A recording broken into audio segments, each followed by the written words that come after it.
Bonjour à tous, nous lançons la grande bataille contre le crédit social en France, la reconnaissance faciale dans l'espace public en France, car ça y est, le ministre de la Justice Darmanin, confirmé par le ministre des Transports, par des députés macronistes, veulent y aller à fond. On avait tout annoncé et ils se fondent bien sûr sur les JO de Paris 2024. On avait aussi dit à quoi ça allait servir et vous allez voir ce qu'ils viennent d'annoncer, ce qu'ils veulent faire, ce que ça veut dire en vrai, les faux arguments, la propagande. Et comment on a la vraie sécurité, ce qu'ils ne veulent surtout pas, ils veulent le chaos.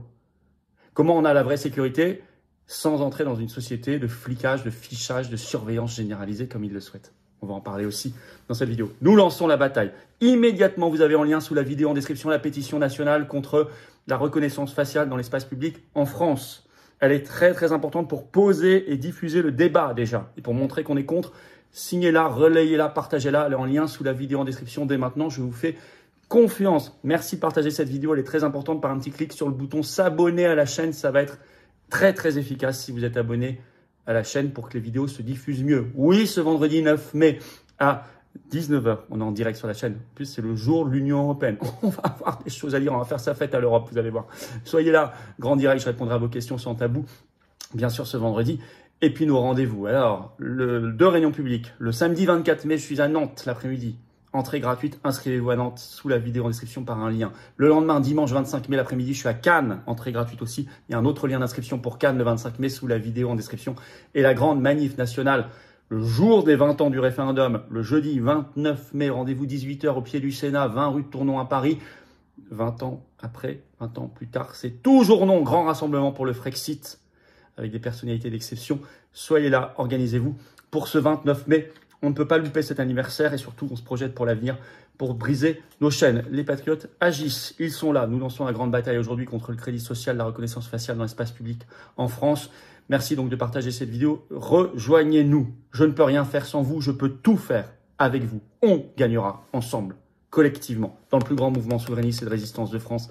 Les patriotes qui, lui, agit tout le temps concrètement dans le rassemblement et concrètement sur le terrain.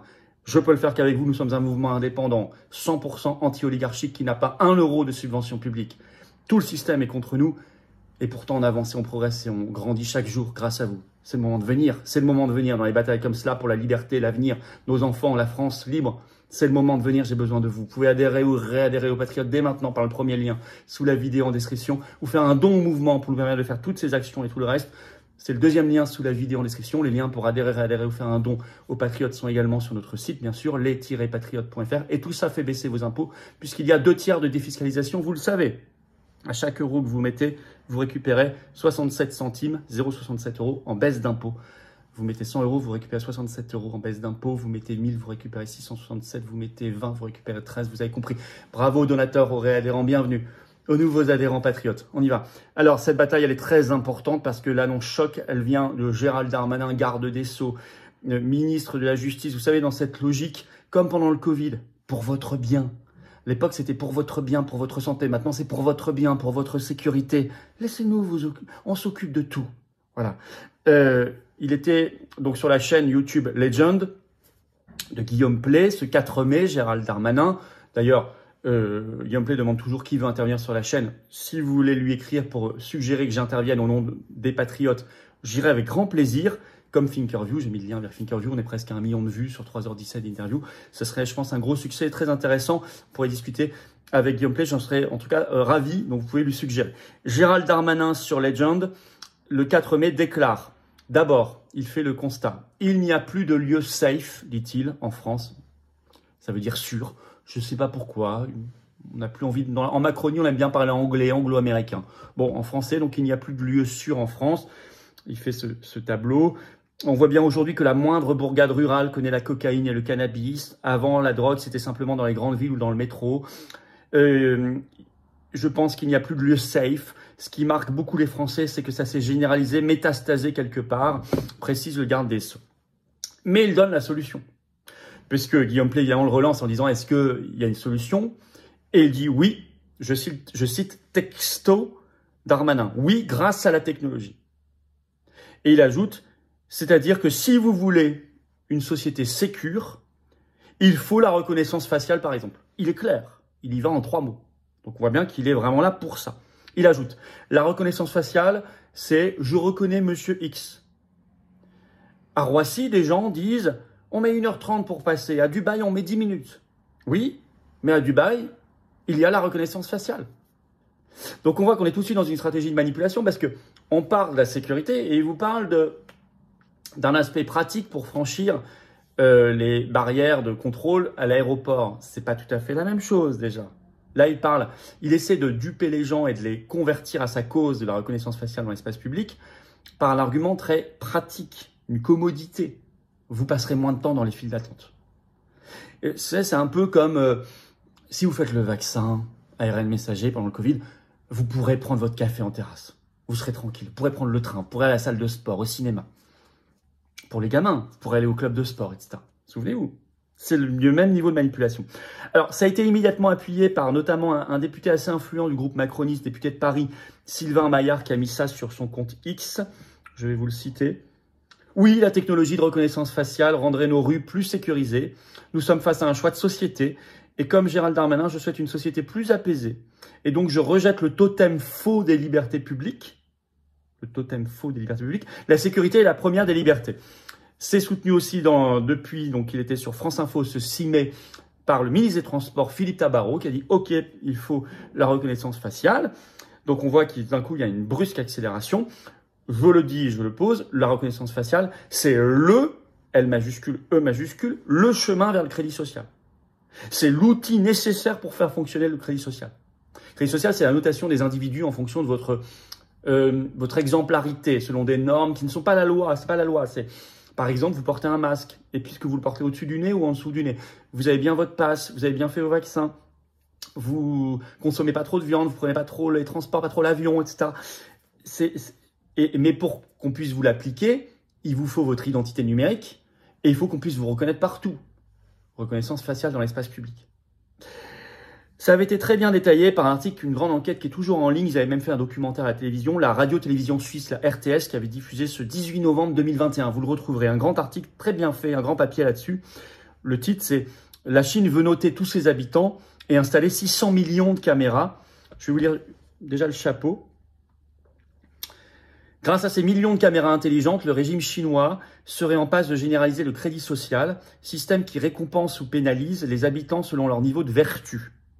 Diffusé par la RTS, le documentaire « Tous surveillés, 7 milliards de suspects » décrit ce totalitarisme numérique qui a pris un coup d'accélérateur avec le coronavirus. Tout ce qu'on avait annoncé est prévu. Alors par exemple, grâce à la reconnaissance faciale dans l'espace public, vous participez à une manifestation, vous êtes fiché.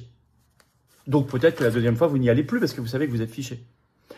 Vous allez dans tel ou tel lieu, on fait la connexion avec votre carnet de santé qui est sur votre identité numérique, on vous voit par la reconnaissance faciale, on voit que vous n'êtes pas à jour de vos doses, vous n'êtes pas du tout injecté, vous ne rentrez plus dans tel ou tel restaurant, tel ou tel lieu, on voit que vous n'avez pas votre passe sanitaire, passe vaccinal à jour, passe carbone, vous ne portez pas votre masque, ou en dessous du nez, boum, tout de suite on vous voit, on vous reconnaît, vous êtes interdit d'entrer, vous bipez à l'entrée, il y a une sonnette, il y a une lumière rouge, bon, vous avez une amende, vous perdez des points, vous perdez la possibilité ensuite de travailler, de bouger, etc.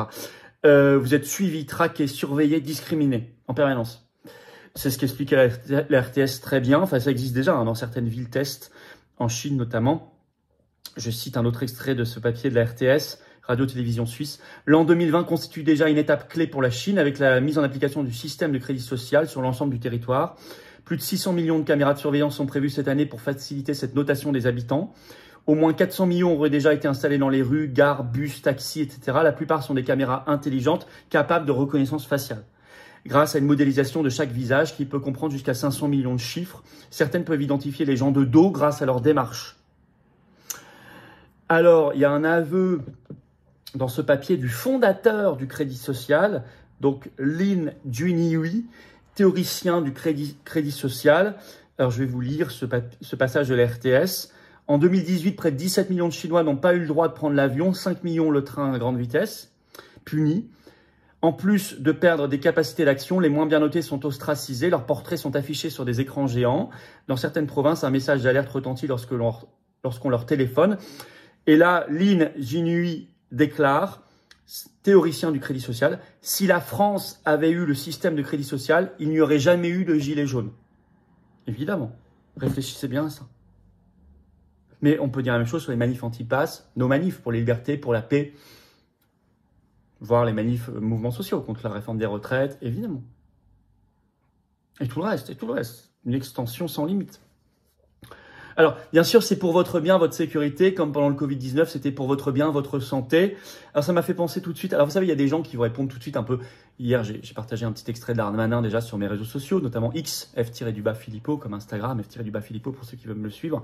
J'ai partagé l'extrait. Il y a des gens qui ont, enfin, j'ai vu une personne qui mettait en dessous. Oh, mais moi, j'ai rien à cacher, ça me dérange pas. Alors, puis, boum, il tombe dans le piège. C'est la phrase. Alors qu'il avait donné d'ailleurs dans une interview à l'RTS aussi le 10 janvier 2016, c'est déjà ancien, hein, Klaus Schwab, qui dirigeait à l'époque Davos, le Forum économique, il avait dit « Si vous n'avez rien à cacher, vous ne devez pas avoir peur ». Cette phrase justifie tout.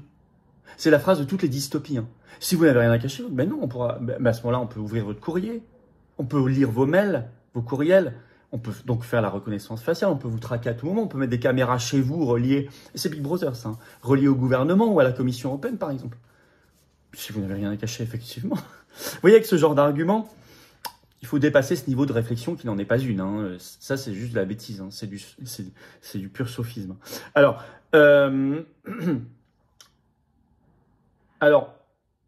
ça avait été testé via la loi Jeux Olympiques, votée en 2003 par les députés macronistes, LR et RN, je vous le signale, j'avais dénoncé en son temps, qui a lancé en France pour la première fois la VSA, vidéosurveillance algorithmique, qui n'est pas encore la reconnaissance faciale, mais qui utilisait l'intelligence artificielle pour détecter des mouvements de foule et des choses potentiellement dangereuses. Cette VSA, qui est un cran vraiment très en dessous de la reconnaissance faciale, qui est quand même moins, qui est déjà problématique, mais qui l'est beaucoup moins que la reconnaissance faciale, et même ça marche pas. Il y a eu un rapport d'évaluation remis le 14 janvier 2025 au ministre de l'Intérieur. Le Monde en parle le 15 janvier 2025. Le titre VSA, le rapport d'évaluation s'interroge sur l'efficacité du dispositif. Donc expérimenté au JO de Paris 2024. Je cite un extrait. Sur les 270 alertes envoyées à la SNCF par le logiciel, 62% étaient erronées et seulement 21% ont été jugées pertinentes. Je vous lis un autre extrait. Le rapport observe que l'expérimentation ne permet pas de dresser un bilan général de pertinence de la VSA, ni de se prononcer sur l'opportunité de poursuivre l'expérience. Sur ce dernier sujet, la balle est laissée dans le camp du monde politique, dont l'appétit pour ces technologies est indéniable, on l'a vu. Car sans même attendre le rapport d'évaluation, c'est incroyable, sans même attendre ce rapport, certaines voix ont ces derniers mois appelé à une prolongation, voire une pérennisation du dispositif, comme le préfet de Paris, Laurent Nunez, qui s'est dit favorable dès septembre 2024 à une reconduction de l'expérimentation à titre personnel. Pourtant, le rapport d'évaluation dit que ça fonctionne pas et il y a plein d'erreurs. Autre problème de la reconnaissance faciale, les erreurs, qui peuvent vous mener très vite en tôle alors que c'est pas vous. Et ensuite, allez-y pour le prouver. Allez-y. Multiplication des erreurs judiciaires et administratives. Alors, pour info, le 24 avril dernier, la prolongation de la VSA, vidéosurveillance algorithmique, a été censurée par le Conseil constitutionnel. Donc les gens se diront, c'est bon.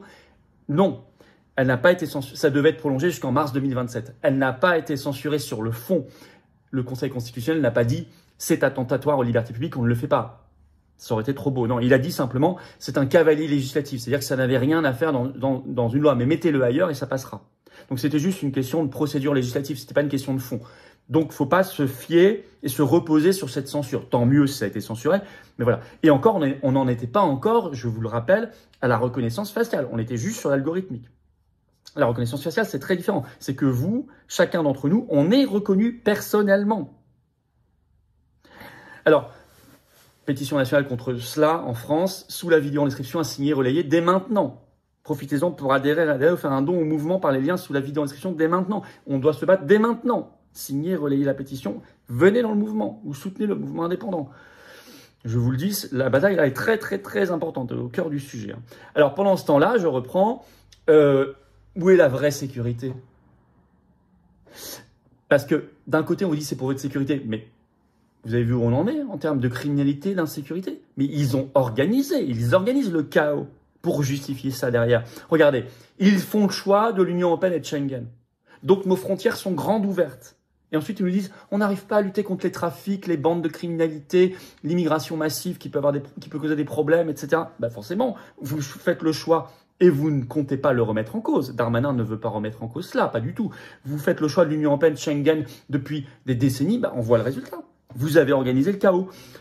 Certains disent, oui, mais grâce à la reconnaissance faciale, on pourra identifier les OQTF. La belle affaire, on ne peut pas ensuite les virer. Vous pouvez les identifier, vous ne pouvez pas les renvoyer puisque c'est interdit par l'Union européenne, Schengen, la CEDH très très largement. On l'a expliqué 100 fois sur cette chaîne. On a organisé le fait qu'il n'y ait pas de frontières, donc pas de lutte contre les trafics de drogue, etc., de criminalité. C'est beaucoup plus difficile de lutter contre les trafics quand vous n'avez pas de frontières nationales, quand vous avez démantelé votre corps des douanes, très largement. Et puis on a organisé de laxisme judiciaire. Regardez, fin avril, il y a eu le rendu d'un procès, il y avait une école brûlée dans le Rhône par 2 adolescents. Ils ont pris une école entière brûlée, volontairement. Vous savez ce qu'ils ont pris? 4 mois de prison avec sursis, c'est-à-dire rien, strictement rien. Comment voulez-vous que ce soit dissuasif ou exemplaire? Et ça, c'est organisé, ça, c'est un chaos organisé. Ça n'a aucun rapport avec la reconnaissance faciale dans l'espace public. Vous voyez? Donc, ce que je dis, c'est que comme l'euro numérique, comme l'identité numérique, c'est la même logique de crédit social, on vous vend pour votre bien, par exemple ici, une fausse sécurité à base de flicage et de fichage. Moi, je ne veux pas cette logique-là de crédit social, qui est la fausse sécurité. Non, moi, je veux la vraie sécurité qui ne soit pas à base de crédit social. C'est-à-dire tout ce que je vous ai dit là à la fin. Qu'on ait des frontières nationales, qu'on surveille ce qui rentre en France, aussi bien du point de vue des marchandises, des trafics, de la drogue, que des êtres humains, des réseaux, qu'on ait une justice plus dissuasive sur les délinquants et les criminels, sur la récidive, qu'on puisse renvoyer qui on doit renvoyer, librement, souverainement. Donc, ça suppose bien sûr de quitter la Schengen, la CEDH, l'Union européenne. Et vous voyez que ça n'a rien à voir avec le flicage et le fichage généralisé des gens et avec le crédit social. Ça, le crédit social, c'est pas pour votre sécurité, comme c'était pas pour votre santé hier. Tombez pas dans ces panneaux-là. Merci de partager cette vidéo. Vous la partagerez mieux si vous êtes abonné à la chaîne par un petit clic gratuit sur le bouton s'abonner. Pensez, vraiment merci beaucoup pour cet abonnement, il est très efficace, très utile. Pensez à la pétition nationale contre cette vidéosurveillance dans l'espace public, elle est en lien sous la vidéo en description. C'est très très important. Et puis évidemment, le 29 mai, jeudi 29 mai à 18 h, rendez-vous devant le Sénat pour les 20 ans du non à la Constitution européenne, rassemblement pour le Frexit, venez très très très nombreux. Avant cela, 24 et 25 mai, je suis respectivement en réunion publique l'après-midi à Nantes puis Cannes. Les liens d'inscription pour Nantes et Cannes sont sous la vidéo en description. Inscrivez-vous dès maintenant. Ce vendredi 9 mai à 19 h, on est en direct sur cette chaîne. Et je vous attends, patriotes. J'ai besoin de vous. Vous lancez le combat avec nous en adhérant, en réadhérant, en faisant un don, en plus de signer la pétition et de la partager. Il faut venir, les amis. C'est pas remettez pas à demain. Tout ça, là, c'est pas demain, hein, c'est maintenant. Ça accélère. Il faut venir vous battre. Nous sommes le mouvement qui se bat, le plus grand mouvement de résistance et souverainiste de France. On est présent en métropole, outre-mer, à l'étranger. Vous pouvez donc nous rejoindre ou nous soutenir partout. J'ai besoin de vous. Restez pas seul, vous ferez rien. Moi non plus. Ensemble, on gagne. Ensemble, on gagne. Surtout en 2025 qui bouge les lignes, c'est le moment de se battre. Vous pouvez adhérer ou réadhérer aux Patriotes dès maintenant par le premier lien sous la vidéo en description. Ce lien est également en commentaire épinglé, une petite fiche sur l'écran maintenant et dans quelques secondes, un lien sur l'écran. Vous pouvez faire un don au mouvement par le deuxième lien sous la vidéo en description. Ce don est également vital. Nous sommes un mouvement qui n'a pas un centime de subvention publique ni d'aide des banques. Je le dis, je le redis. Pas un centime, rien. Complètement indépendant. Mais sans vous, on ne peut rien faire. Si on ne fait pas, personne ne fera à notre place. Personne. Les liens pour adhérer et faire un don sont également, bien sûr, sur le site les-patriotes.fr et ça fait baisser vos impôts. 2 tiers de défiscalisation. Profitez-en. Faites pas ce cadeau au fisc. Bravo aux donateurs, aux réadhérents également. Bienvenue aux nouveaux adhérents patriotes. Vive la France.